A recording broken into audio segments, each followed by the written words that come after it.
Hi అండి, నేను మీ లావణ్య అని. ఇవాళ ఎలా డిజైన్లో మీకు కంప్యూటర్ వర్క్ డిజైన్ గురించి చూపిద్దాం అనుకుంటున్నా. సో సారీస్ మీద మీకు ముందు వీడియోస్లో అంతా చూపించున్నాము. Computer work, sari border, gap border designs, బుటీస్, ఇలా దుపట్టా వర్క్స్, కట్ వర్క్ ఇలాంటివన్నీ డిజైన్ చేయించుకున్నారు.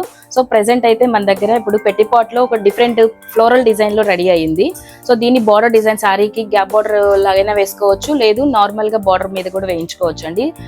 సింగిల్ కలర్ కాంబినేషన్ మీద కానీ మీరు లేదు కాంట్రాస్ట్ కింద వేసుకున్నా కానీ లుక్ అయితే చాలా బాగొస్తుంది. ఇప్పుడు మన వీడియోలో అయితే మీకు చూపిస్తున్నాము. పెట్టిపాట్ వర్క్ లో మనకు లీఫ్ డిజైన్ ఇలా అనేది బంచెస్ లాగా లుక్ అయితే చాలా బాగొస్తుంది. వీళ్ళైతే పేస్టల్ కలర్స్ లో నార్మల్ గా హార్డ్ గా లేకుండా సింపుల్ గా క్లాత్ వాళ్ళని అడిగారు. సో దీనికి ఈ కలర్ కాంబినేషన్ లో డిజైన్ చేసాము. సో మీకు కాంట్రాస్ట్ కింద కూడా మెరూన్ డార్క్ చేసుకోవచ్చు, అలా బ్లాక్ మీద కానీ ఇలా ఏ షేడ్స్ పైన చేయించుకోవచ్చు. ఇలాంటి వర్క్స్ కోసం, ఇలాంటి డిజైన్స్ కోసం మన ఛానల్ని ఖచ్చితంగా ఫాలో చేస్తూ సబ్స్క్రైబ్ చేస్తూ ఉంటారని కోరుకుంటున్నాను. Thank you.